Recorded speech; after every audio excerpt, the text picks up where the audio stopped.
Paz do Senhor, meus irmãos. Louvado seja o nome do nosso Deus. Abre comigo a sua Bíblia. No Evangelho de Jesus, segundo o relato de João, capítulo 2. Nós vamos ler um texto muito conhecido das Sagradas Escrituras, por se tratar do primeiro milagre público de Jesus. Essa foi a primeira vez que, de forma pública, Jesus se manifesta como Deus. Nós temos aqui, vamos ler, o milagre da transformação da água em vinho.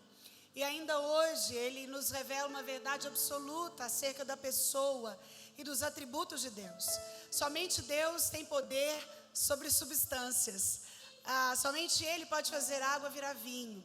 E é por isso que esse milagre marca o início do seu ministério. João, capítulo 2, nós vamos ler a partir do verso 1, e diz assim a palavra de Deus. 3 dias depois, houve um casamento em Caná da Galileia, achando-se ali a mãe de Jesus. Jesus também foi convidado com os seus discípulos para o casamento.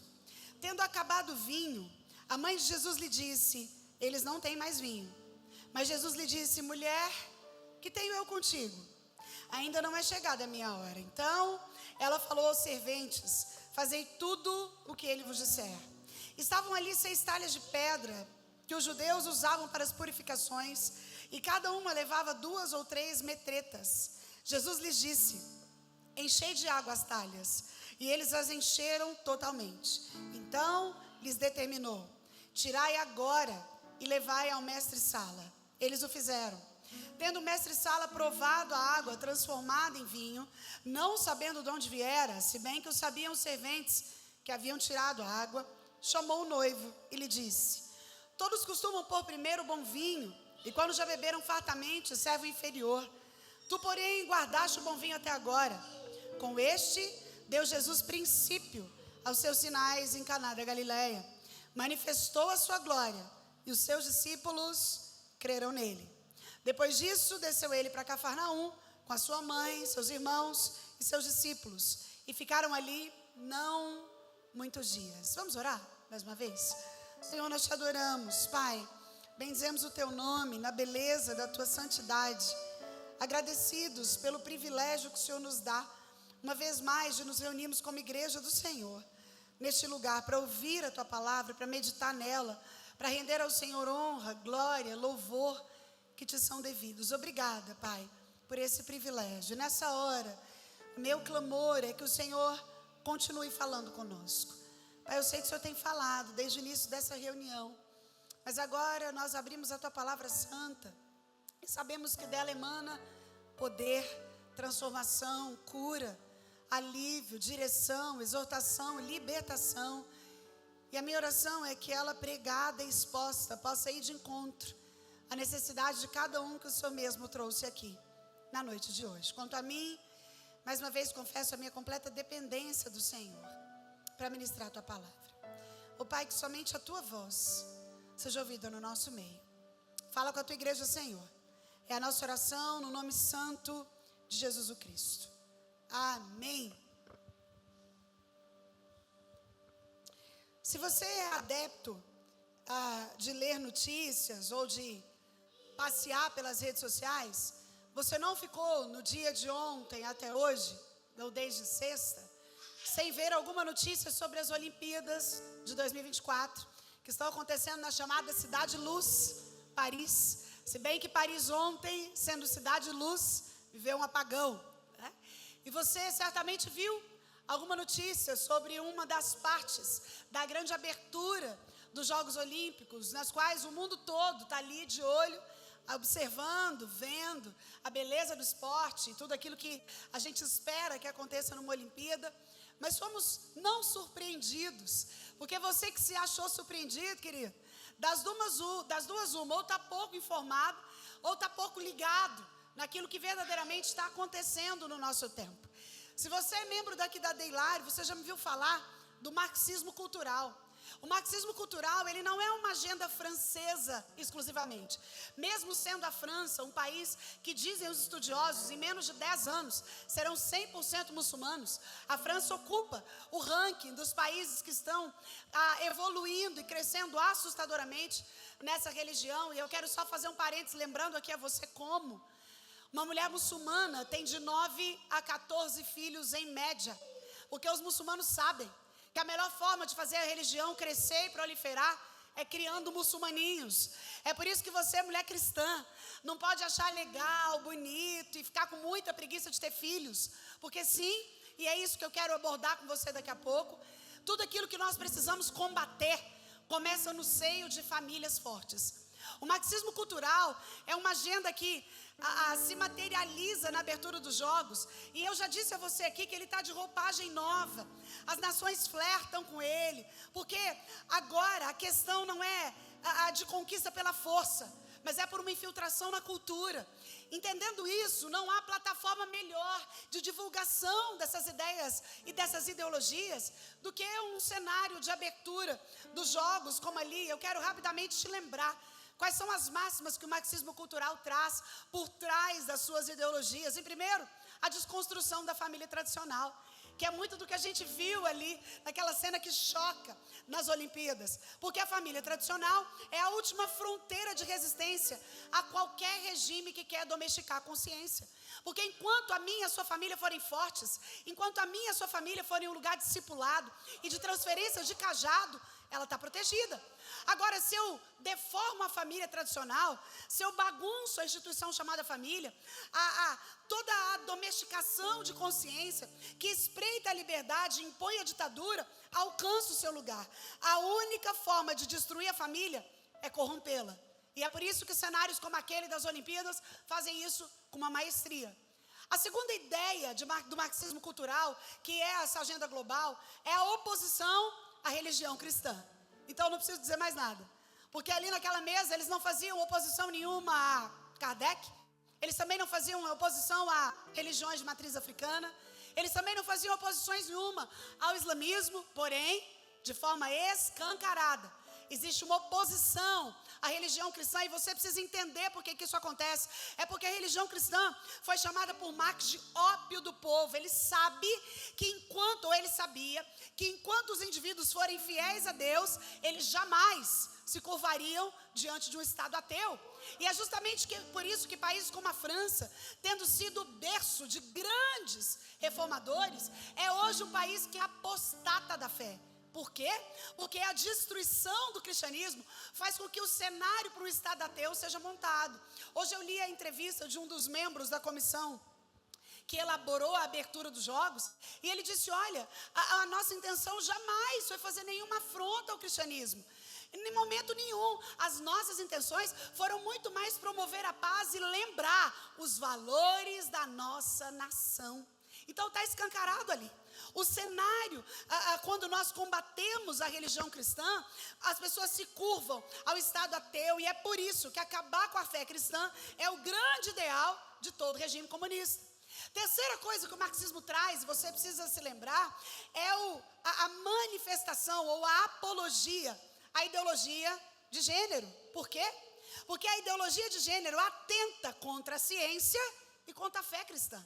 E é justamente por isso que aquele cenário montado lá nas Olimpíadas trazem para mim e para você a clareza daquilo que a gente já vem prevendo há muito tempo, que está acontecendo e que a gente precisa se ligar, porque não há mais um formato neutro da minha e da sua fé. Jonathan Edwards, ontem eu até postei no meu Instagram, ele falou que o mundo é o único lugar em que os ímpios, é o único céu que os ímpios vão experimentar e o único inferno que os cristãos vão experimentar. Sabe o que eu quero que você entenda? Não há neutralidade. Não há neutralidade nisso que a gente está vendo, não há neutralidade que a gente está vivendo. E é legal que existam alguns cenários como o das Olimpíadas, para que a gente possa acordar. Essas não são nenhuma a situação de novidade. O marxismo planeja por trás disso tudo isso que eu te disse: desconstrução da família tradicional, oposição à religião cristã, um alerta ou uma condução à ideologia de gênero, o patrulhamento da liberdade de expressão, está tudo aí e mais algumas coisas. Mas eu estou fazendo isso a título de introdução porque eu quero te lembrar uma coisa. A única chance que você e eu temos de continuar, de perseverar, de não falhar até que Jesus venha, de transferir o amor a Ele e à sua igreja, às próximas gerações, é investir na família. Não duvide, dentro de pouco tempo você e eu não teremos mais essa liberdade de sair de casa com as nossas Bíblias e entrarmos num culto público. Você pode acreditar, dentro de pouco tempo isso vai acontecer. Mas escute, dentro da sua família as coisas precisam continuar. Dentro do ambiente em que você cria filhos, isso precisa continuar. Não é à toa que Jesus faz o seu primeiro milagre público num contexto de casamento que é, por sua vez, a célula em torno do qual toda a família gira. Eu quero falar com você sobre a diferença que Jesus faz na família. E o meu objetivo na noite de hoje é que você olhe para a sua. É que você compreenda como você tem lutado contra essas coisas que têm entrado na sua casa. Você não fala delas, você não pensa nelas, mas elas aparecem na abertura dos Jogos Olímpicos. Você não está observando-as, você não está conduzindo-as, mas elas aparecem quando você liga a sua televisão. E aí, meu irmão, ninguém enfrenta um inimigo que não conhece. Nós ficamos sujeitos, reféns daquilo que nos pega desapercebidos. Eu tenho falado aqui algumas vezes, se você é um cristão atento, você está observando que o mundo caminha a passos largos para aquilo que Jesus falou no sermão escatológico, para aquilo que nós sabemos que há de acontecer no Apocalipse. E você e eu não precisamos ficar com medo, porque nós somos o único povo da terra que sabe qual vai ser o fim da história. Você pode dizer amém? O cristão é o povo mais seguro da história, porque nós não somos pegos de surpresa. Nós servimos a um Cristo que nos disse como todas essas coisas aconteceriam, mas a gente precisa estar ligado para identificar que elas estão acontecendo. Então, olhando para tudo aquilo que a abertura dos jogos nos trazem, não só para você ir se informar e digitar no Google o que é cultura woke, porque alguns pastores falaram, essa é a agenda woke, e depois você pode até pesquisar sobre isso, mas o meu objetivo é fazer com que você entenda que aquilo que está acontecendo na França é uma agenda global. Quem dera se isso tivesse só lá, era só a gente falar, nunca mais ninguém de nós quer ir à França, eu sonhava em conhecer a Torre Eiffel, não quero mais, se fosse só lá, mas não é. Nós estamos diante de um cenário preparado, que trabalha para imputar na mente ideologias, e a família é a última fronteira. Mas eu também quero te lembrar que a família é o palco das nossas maiores alegrias e das nossas maiores tristezas. A família é uma instituição criada pelo próprio Deus, mas Ele mesmo não nos privou de sabermos como foi no centro das famílias que grandes homens de Deus enfrentaram suas maiores dificuldades. Foi no meio de uma família que um irmão mata o outro, primeiro assassinato da história, onde Caim mata Abel, acontece no seio de uma família. Também foi no seio da família que Noé teve um problema com um dos seus filhos ao descer da arca, quando um deles vê a sua nudez e ele não esconde a nudez do pai, e a gente tem problemas ali. Também foi no meio da família que José é vendido por escravo pelos seus irmãos. Também foi no meio da família que Davi encontra problemáticas e o assassinato, o adultério e a morte chegam na casa dele. Também foi no seio de uma família que Abraão cai por direção da sua mulher e ele fica com a concubina da sua mulher e tem o filho Ismael. E eu poderia ficar aqui o resto da noite lembrando você como na Bíblia grandes homens de Deus tiveram dilemas enormes no seio da família. Essa instituição na qual nós estamos e ao redor da qual nós construímos aquilo que de mais importante temos, e também a consciência de que é dentro dela que a nossa fé deve prevalecer, ela precisa ser olhada com zelo. E é por isso que eu quero olhar para o texto com você, aprendendo algumas lições muito práticas sobre como você e eu, em tempo de cultura woke, em tempo em que o marxismo cultural não esconde mais a sua faceta, em tempo em que você e eu não temos como mais fingir que não estamos olhando, ou achar que a gente é um povo que vive longe de tudo isso, porque isso também não é uma verdade. Mas eu quero que você saiba que enquanto você tiver o privilégio de poder dentro do seu lar construir a sua história, você ainda tem liberdade. Enquanto você ainda compreender que o seu lar é um lugar de discipulado e mentoria, de segurança e construção, de transferência de caráter e de ser guardião de valores, você ainda poderá fazer aquilo que Jesus queria que você e eu entendêssemos, que a presença dele na família é capaz de fazer. Primeira coisa que eu aprendo com esse texto e que eu quero deixar para o seu coração nessa noite, é que esse texto nos conta que Jesus é a pessoa mais importante a ser convidada para o casamento. Sabe, querido, a minha e a sua maior necessidade, a maior necessidade do nosso lar, da nossa família em constituição, não é uma casa própria, não é um carro melhor, não são cortinas novas e nem são viagens paradisíacas. A minha e a sua maior necessidade, a maior necessidade do meu e do seu casamento, da minha e da sua família, é da presença de Jesus o Cristo. Sabe, nós acabamos de cantar, Jesus, só quero falar o teu nome, sobre toda a ansiedade. E essa música é uma música talvez a mais cristocêntrica que nós temos cantado nos últimos anos. Porque ela revela e ela resgata o poder que há nesse nome. E ela tem nos emocionado, nos feito chorar, mas sabe, se você não tem consciência de que aquilo que você está cantando é uma verdade absoluta, é algo palpável, é algo que não é só um emocionalismo de um ambiente cultico, mas é algo real para a sua história, que você pode sim gritar Jesus nas montanhas, que você pode sim gritar Jesus nos inimigos, que você pode sim gritar Jesus pela sua família. Você cai na máxima de acreditar que aquilo que nós cantamos aqui é só para mexer com suas emoções. Sabe, querido, Jesus é o convidado principal. Ele precisa ser a principal pessoa. Ele precisa ser o centro. Ele precisa ser aquilo que não se discute a presença dele. O milagre dentro dessas bodas só foi possível porque Jesus estava presente em Caná da Galileia. Ele foi convidado e sabe o que é lindo? Ele comparece. Sabe o que eu quero que você entenda? Quando Jesus é convidado na sua família, ele comparece. Quando Jesus é convidado para o seu casamento, ele comparece. Quando ele é convidado para aquilo que você tem que tomar sobre decisões sobre os seus filhos, ele comparece. O problema é que hoje a gente vai convidando um tanto de gente, instituição, pessoa, e não convida Cristo. Ei, querido, Jesus é convidado na sua família. É o centro em torno do qual a sua família gira. Hoje, as famílias estão precisando tanto de dinheiro, outras pensam tanto em conforto, outras querem tanto posições. E eu não estou dizendo que é errado você querer melhorar, não é isso.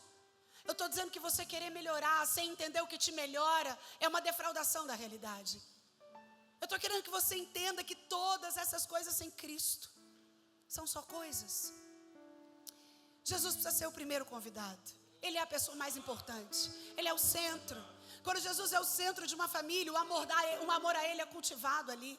E quando o amor a Ele é cultivado, nós criamos pessoas que amam a Cristo, amam a sua palavra, amam a sua igreja e falarão dela. A instituição, a igreja é uma consequência de uma família forte. É por isso que é improvável que a gente tenha igrejas fortes, se primeiro não tivermos famílias fortes. A igreja tende a ser uma instituição frágil, quando dentro dela as famílias são frágeis, os casamentos são frágeis. A ideia marxista-cultural entra facilmente na sua família, se ela não é forte em Cristo, se Jesus não é o centro. Antes de querer conforto, saúde, amigos, prosperidade, se Jesus não é o centro da sua vida e do seu lar, falta o principal. Porque só Ele pode satisfazer a angústia da sua alma. Só Ele pode satisfazer os anseios do seu coração. Só Ele pode dar sentido pleno à sua vida e à sua família. Jesus foi convidado para esse casamento. Mas tem uma segunda coisa que esse texto nos conta. Jesus estava lá com os seus discípulos. E o verso 3 já nos informa o problema. Tendo acabado o vinho.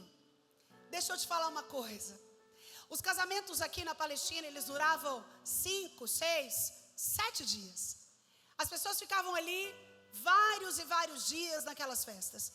A Bíblia não nos conta em que dia o vinho acabou. Mas certamente esse povo já estava festando há um tempão. quando o vinho acaba. E o vinho é símbolo da alegria, de modo que era uma gafe absurda acabar o vinho. Eu não sei se você já fez algum evento na sua casa em que você ficou com medo da comida acabar. Eu sou uma dessas. Eu tenho pavor da comida acabar. Pavor, pavor, pavor. Então tudo eu exagero. E aí depois sobra aquele tanto. Porque eu tenho horror de pensar que a comida vai acabar. Eu tenho essa agonia dentro de mim, sabe? Se eu chegar na sua casa e eu achar que a comida é pouca, eu nem como. Tô falando sério. Se eu achar que a gente vai comer, o trem vai acabar, eu não dou conta de comer, que eu penso se a comida acabar, né? Eu tenho essa dificuldade. Mas enfim, porque o vinho acabar era uma gafe. O vinho era sinônimo de alegria. O vinho era sinônimo de presença. O vinho era sinônimo de preparo. E a Bíblia diz que o vinho acabou na festa. Sendo vinho sinônimo de alegria, a ideia é que se nós não cultivamos a alegria, a gente vai passando pela vida e pela construção da família sem vinho e sem alegria. Existem pessoas que perdem o vinho ainda na festa nupcial. Existem pessoas que vão para o altar sem vinho, sem alegria. E era uma dinâmica problemática aqui, porque acabar o vinho, além de ser uma gafe, falava muito mal dos anfitriãos, da reputação deles. É por isso que todo mundo preocupa. E sabe o que isso me ensina? Que mesmo quando Jesus está presente, problemas acontecem. Seria uma bênção se o critério para nunca mais ter problema na vida fosse converter. Certamente a gente teria infinitamente mais cristãos do que temos. Se fosse verdade aquilo que a gente vê pregado nas faixas, nas portas de algumas campanhas de igreja, vem até Jesus e você não fica doente, ninguém na sua casa morre, ninguém vai sofrer acidente, nunca mais vai faltar o dinheiro, mas não é isso que a Bíblia promete. E a presença de Jesus no casamento, e ainda assim o vinho acabar, nos conta que mesmo com a presença de Jesus, problemas acontecem. Existem famílias que mesmo pertencendo ao Senhor, sofrem a dor da separação, a dor da desarmonia. Não conseguem experimentar uma alegria verdadeira na família. Em algum momento da caminhada vão perdendo a alegria. Acontecem situações adversas e inesperadas que conspiram contra a família e a alegria ameaça ir embora. É isso que estava acontecendo aqui. E essa é a segunda coisa que a gente precisa entender. Mesmo servindo a Cristo, mesmo com Jesus no centro, a nossa família não está blindada. Eu sei que você já gostou de fazer esse termo na internet, quem sabe até já usou a hashtag. Família blindada, casamento blindado. Isso não tem respaldo bíblico. Nenhum mártir da fé foi blindado, nenhum apóstolo foi blindado, nenhum discípulo foi blindado, nenhum patriarca foi blindado. Jesus não foi blindado. Você e eu não somos blindados. Jesus nos disse que no mundo nós teríamos aflições, mas que nós poderíamos ter bom ânimo, porque assim como ele venceu, nós venceríamos. Se nós fôssemos blindados, nós teríamos como fazer algo contra tudo o que aconteceu na França. Mas nós não somos blindados. Porque mesmo quando Jesus é o centro, problemas acontecem. Mas o texto nos ensina uma terceira coisa que eu quero deixar para o seu coração. O primeiro é que Jesus é a pessoa mais importante a ser convidada para a família. O segundo é que mesmo quando Jesus está presente, problemas acontecem. O terceiro é que nós precisamos discernir com rapidez quando a alegria está acabando. Olha a postura de Maria no verso 3. Tendo acabado o vinho, a mãe de Jesus lhe disse: eles não têm mais vinho. Você percebe como Maria é rápida? Como Maria estava atenta? Isso é uma característica típica de nós mulheres. Certamente se a gente deixasse só para os homens isso aqui, ia demorar a entender que não tinha vinho. Né? O primeiro ia ter que vir que não tinha vinho, aí o pai ia pedir vinho, não tinha, aí os primos iam pedir que vinho não tinha, mas mulher não, mulher está atenta, né? Mulher está ligada. E Maria chega e percebe que não tem vinho, porque quem está atento, escute isso, quem está atento antecipa soluções. Quem anda desapercebido, comendo o que tem, esperando o que vem, querendo que o mundo acabe embarrando para morrer escorado, não se torna apto a gerar soluções para aquilo que é problema. Maria estava atenta. E quem está atento antecipa soluções. Maria vê o que ninguém vê e se organiza para resolver. ela age com rapidez. Quando ela percebe que a alegria está acabando, que o vinho está acabando, ela age preventivamente. A pergunta que eu tenho para você nessa noite é: na sua casa, você tem percebido quando a alegria é ameaçada? Você está ligado na sua família a ponto de organizar-se quando vê algo errado? Na conjugalidade, com o filho, com uma criança, com a sogra? Para que você e eu protejamos a nossa família, ao invés de abrir espaço para que ela seja defraudada, a gente precisa discernir com rapidez. Maria usa a sua acuidade espiritual, a sua percepção feminina. Ela livra aquela família de um grande vexame. Ela percebe que o vinho está acabando e ela sabia que alguma coisa deveria ser feita. Ela não fica parada. Ei, mulher, quero falar diretamente com você aqui. Maria, como mulher, usa essa percepção vigilante. Como mulheres hoje têm baixado a guarda nas suas percepções. A palavra de Deus diz que você é chamada para ser alguém que edifica a casa. Quem está edificando está atenta. Quem está edificando está prestando atenção. Quem está edificando está prestando atenção nos ventos, nas tempestades, nas angústias, nos problemas. Está atento à necessidade de um filho. Está percebendo o marido quando chega. Eu já disse para você, mulher, que uma das maiores estratégias do diabo é fazer com que você desapegue do seu lar. Sabe por quê? Porque nós deixamos de cuidar daquilo que nós desapegamos. Quando eu desapego da minha casa, eu paro de cuidar dela. Quando eu desapego do meu marido, eu paro de cuidar dele. Quando eu desapego dos meus filhos, eu paro de cuidar deles. E essa quantidade de coisas que têm sendo inseridas na vida da mulher tem feito com que ela sacrifique no altar daquilo que é importante, o que é urgente. Eu já disse aqui algumas vezes, nem tudo que é urgente é importante. Às vezes você acha que o urgente é sair correndo, trabalhar mais, fazer exercício, mas importante é entender por que seu filho adolescente está trancado no quarto. É saber por que seu marido anda triste há alguns dias. Maria estava atenta, ela estava ligada.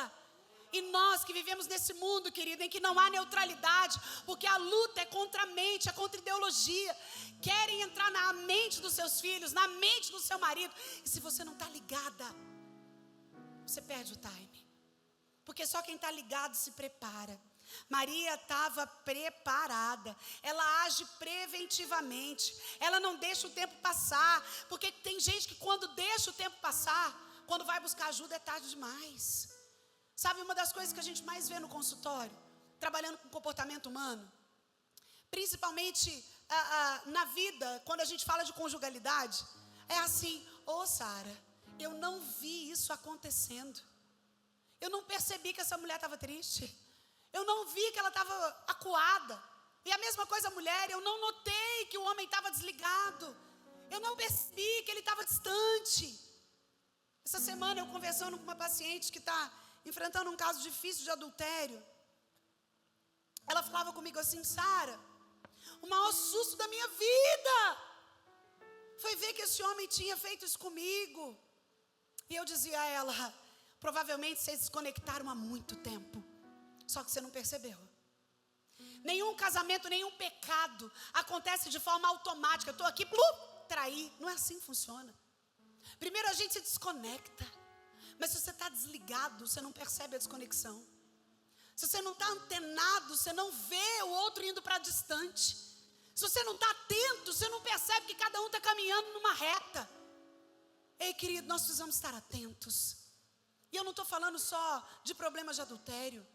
Eu estou falando que para que a nossa família seja um lugar cuja presença de Deus seja o movimento em torno do qual nós estamos, é preciso estar atento. É preciso saber o que seus filhos estão trazendo da escola, com quem eles conversam, o que leem, que youtuber preferem, que tipo de pessoa seguem. É preciso estar atento. Maria estava atenta. Quando o problema surge, ela estava ligada, a solução foi rápida.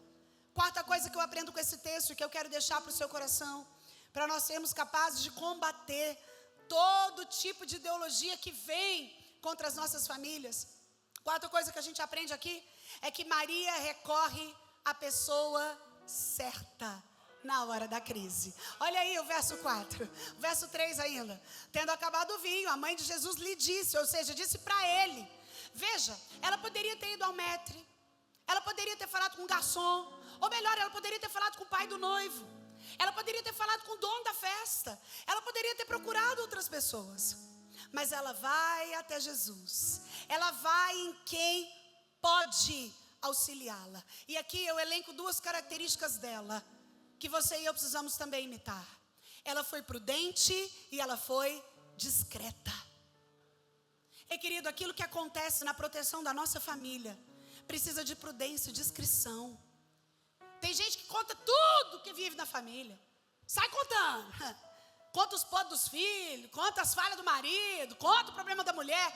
Essa não é a diretriz bíblica que nós encontramos. Maria é prudente, Maria é discreta, Maria não faz alarde, Maria não faz escândalo, Maria busca Jesus. Ela levou o problema à pessoa certa. Sabe, meu irmão, o segredo da felicidade da família não é a ausência de problema, mas é ter sabedoria e pressa para levar os problemas a Jesus. O problema é que muitas vezes, mesmo estando na igreja, quando o problema chega, a gente tenta tantas outras coisas. A gente tenta falar todos os dias. Eu recebo na minha caixinha assim, ó, pastora, eu estou com um problema com meu marido, ele é assim. Eu já falei, e ele não ouve. E geralmente eu pergunto, você já falou com Jesus? Você já falou com aquele que pode mudar corações? Você já falou com aquele que muda intenções? Você já falou com aquele que conhece o pecado e que convence do justiça e do juízo? Muitas famílias e muitos casais, ao entrarem em crise, buscam solução onde não há solução. E aí, é como se você fosse cavar uma cisterna onde não há água. É como se você fosse buscar ajuda, que só fazem desviar mais da vereda da felicidade. Meu irmão, Jesus é a resposta para a família. Ele é a solução de Deus para o lar. Você e eu precisamos pegar os problemas da família e colocá-los nos pés de Jesus. Nele vem o socorro e do céu vem a nossa ajuda. Maria vai a Jesus. Ela vai a Ele. Ei, querido, na sua casa, é Jesus que é buscado, é Ele que é o convidado, é Ele que é perguntado, é a presença dEle que é atraída. Sabe, numa casa em que a presença de Jesus é atraída, uma situação como aquela que a gente viu nas Olimpíadas incomoda. Se você só olha e fala, é isso aí, né? Cada um com seu direito. Questione o quão presente Jesus está em seu lar. Porque no lar onde Jesus está não é qualquer música que é ouvida. No lar em que Jesus está não é qualquer programa que é assistido. No lar em que Jesus está não é qualquer vocabulário que é usado. No lar em que Jesus está não é qualquer conversa que é contada. No lar onde Jesus está não é qualquer hábito que é vivido. No lar onde Jesus está, as coisas são diferentes. Jesus está no seu lar, querido. A quinta aí, eu estou terminando. Eu te disse que a gente aprende aqui que Jesus é a pessoa mais importante da família, que mesmo com Ele presente os problemas acontecem. A gente aprende que precisa discernir com rapidez quando a alegria está acabando, que a gente precisa recorrer à pessoa certa na hora da crise. Mas a quinta coisa que é importante, olha aí o verso 14. Mas Jesus lhe disse, mulher, que tenho eu contigo? Ainda não é chegada a minha hora. Verso 5, então ela falou aos serventes, fazei tudo o que Ele vos disser. Sabe a quinta coisa que é importante aqui? No meio da família, no meio dos dilemas, nós precisamos obedecer e fazer o que Jesus manda.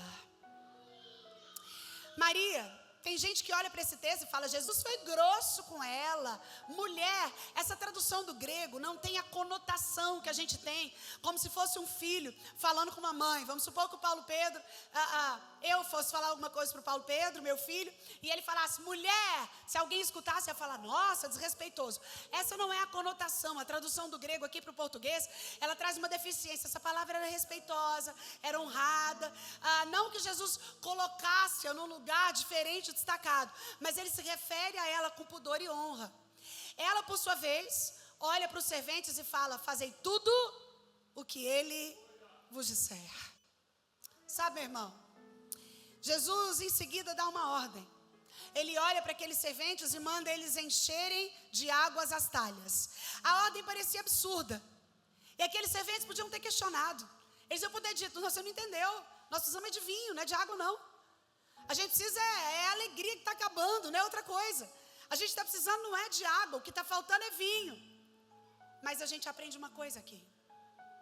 Se você e eu queremos ver as maravilhas de Deus acontecendo na família, nós precisamos exercer uma pronta obediência às ordens de Jesus. Eu não sei você, mas uma das coisas que eu acho mais complexa, até de ser pastora no nosso tempo, é que nós vivemos uma geração em que cristãos não são capazes de obedecer a absolutos simples. Então é assim, ó, a gente vai aconselhar um casal. E a Bíblia, meu irmão, pode ficar tranquilo, ela tem absolutamente tudo aquilo que você precisa fazer para ser bem sucedido. Não há uma chance de você chegar até mim com alguma questão, seja ela qual for, que eu não tenho uma direção bíblica para te dar. Não existe. A Bíblia traz direção para tudo. Só que aí funciona assim, ó. O casal vem para um aconselhamento bíblico. Ele não vem para uma sessão de coach, nem para uma sessão de terapia. Ele vem para o aconselhamento bíblico. O que eu pressuponho? Que a Bíblia é regra de fé e de prática. Que o Senhor é Senhor e Salvador da vida dele. E que ele é um cristão, ou seja, alguém que está seguindo Jesus. E aí a gente escuta a dinâmica do casal e de repente a gente fala, a Bíblia diz, ou você varão, que no seu caso aqui, ó, você homem, casado, você tem que fazer isso, ó, lê aqui comigo. Maridos, amai as vossas mulheres, tratai-a como parte mais frágil, coabitai com ela com inteligência, para que não sejam interrompidas as vossas orações. E aí o moço olha para a gente e fala, não, mas não é assim que eu concordo, não. Não, mas esse não é o meu jeito, não, viu, pastora? Não, mas não é assim que eu acho que tem que ser, não. Dá vontade de falar, meu irmão, então você não é crente, não. Como diz o pastor André Valadão. Se você de verdade acha que o cristianismo permite o que você acha, o que você sente, o que você gosta, meu irmão, você não entendeu o que é cristianismo. O cristianismo fala de morte. Eu estou deixando de ser eu para viver para Cristo, de modo que o absoluto bíblico é o meu prazer. Muitas pessoas não teriam recebido o milagre da transformação da água em vinho, porque não encheriam as talhas, sem entender para que a água era. Ai, mas se você não me falar, ai, não entendo, é que eu preciso entender. Não, meu irmão, a fé madura não questiona, obedece. Questionamento de ordem simples é coisa de fé criança, fé infantil, fé imatura. Aqui nós temos as pessoas obedecendo, deixando de lado a racionalização. O que eu quero que você entenda é que a razão não pode ser um limitador da fé, porque o nosso papel é obedecer. É olhar e falar, se Jesus disse assim, é assim que eu vou fazer. Se é isso que é para desfazer, é assim que eu vou agir. E eu não quero entender tudo, porque nem tudo Deus nos disse. Querido, quantas vezes as nossas famílias não recebem o favor de Deus, porque o nosso coração é desobediente. Porque a gente questiona tudo, quer entender tudo, porque a nossa mente limitada e pequena quer compreender uma mente como a do Senhor. Paulo diz que os pensamentos dele são mais altos, não há como atingi-los. Esse povo obedeceu e fez tudo o que Jesus mandou sem racionalizar. E sabe o que eu termino te dizendo? Olha o verso 7, Jesus lhes disse, enchei de água as talhas, e eles as encheram totalmente. Então lhes determinou, tirai agora e levai ao mestre-sala, e eles o fizeram. Tendo o mestre-sala provado a água transformada em vinho, não sabendo de onde viera, se bem que o sabiam os serventes que tinham tirado a água, chamou o noivo e lhe disse, todos costumam pôr primeiro o bom vinho, e quando já beberam fartamente o servo inferior. Tu, porém, guardaste o bom vinho até agora. Sabe o que eu aprendo aqui? Quando Jesus intervém na família, o melhor sempre vem depois. Quando Jesus é o convidado, aquilo que ele oferece é maior e melhor. O vinho que Jesus ofereceu era de melhor qualidade. Sabe, o costume dessas festas que duravam dias, era sempre servir o vinho melhor primeiro, porque quando o povo já estava levemente alegre, eles tomavam o vinho mais inferior e não fazia diferença. Quando o mestre prova o vinho, ele fica chocado, a ponto de ir ao noivo e falar: você está doidão? Todo mundo sabe primeiro o melhor, e você deixa o vinho de muito melhor qualidade para depois. Sabe o que eu quero que você entenda, meu irmão? A vida com Jesus não tem decepções. A sua família, o seu casamento não precisam ser ladeira abaixo. Com Jesus, o casamento e a família são uma aventura cada vez melhor. Os melhores dias não foram os da paixão, da lua de mel, casal. Os melhores dias ainda estão por vir. Os melhores dias não foram quando os filhos eram crianças. Eles podem ser quando os filhos são adolescentes. Os melhores dias não eram aqueles em que as finanças estavam jorrando. Podem ser dias em que as finanças ainda menores promovem alegria. Sabe, meu irmão? Com Jesus é sempre melhor. Com Jesus é sempre melhor. Onde Ele está, as coisas mudam. Quando Jesus reina na família, na vida conjugal, tudo se torna consistente, mais profundo. O bálsamo do amor do Cristo é mais maduro, é mais sublime. Quantos casamentos perderam a alegria? Continuam juntos só por causa dos filhos, só para não ter que dividir o dinheiro, só porque o que a gente vai fazer com a casa? Eu não saio, eu não vou. O sonho de uma vida feliz já morreu, mas querido, onde Jesus intervém, o amor é restaurado. Onde Jesus intervém, a alegria volta a pulsar, a família experimenta milagre e o ambiente familiar se torna um ambiente de alegria, mas também de discipulado e mentoria. E nós vamos construindo famílias fortes no mundo frágil. Famílias seguras na insegurança do mundo. Famílias estáveis na instabilidade das coisas. Ei, querido, como anda a sua família? Como anda o ambiente da sua casa? O texto termina, e eu também, dizendo no versículo 11: com este deu Jesus princípio aos seus sinais em Caná da Galileia. Manifestou a sua glória, e olha isso, e os seus discípulos creram nele. Aleluia. Sabe a última coisa que eu aprendo aqui? Quando Jesus intervém na família, as pessoas glorificam a Deus, mas não só isso, as pessoas passam a crer nele. O que eu quero que você entenda é que quando Jesus for o centro da sua casa, aquela pessoa para quem você prega há um tempão e ela nunca ouviu falar de Jesus, crerá nele. Quando Jesus for o centro da sua família, as pessoas verão a glória dele através de você. Quando Jesus for o primeiro convidado, as pessoas verão o que ele é capaz de fazer, porque não há milagre maior do que uma família transformada. Não há nada que promova mais a glória de Deus do que um casamento restaurado, uma família alegre. Depois de um tempo de tristeza e dor, a alegria voltando a reinar. O texto diz que os discípulos creram nele depois do milagre. E meu irmão, Jesus é o mesmo. O Jesus que está aqui nessa noite é o Jesus que esteve nas bodas de Caná da Galileia. O Jesus que hoje espera o seu convite para entrar na sua família.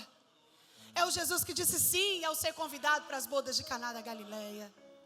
O Jesus que transforma o ambiente, que transforma a família, que converte corações. É o mesmo que está aqui nessa noite, que continua fazendo maravilhas na vida das famílias. Ele pode transformar o nosso deserto árido em manancial. Ele pode fazer a alegria voltar a jorrar. Ele pode trazer vinho novo, onde o vinho estava acabando. Ele pode renovar alianças, restaurar relações, converter o coração de pais a filhos, de filhos a pais, restaurar o amor entre irmãos, construir o perdão. Oh, querido, mas para isso ele precisa ser convidado. Para isso ele precisa ser o centro.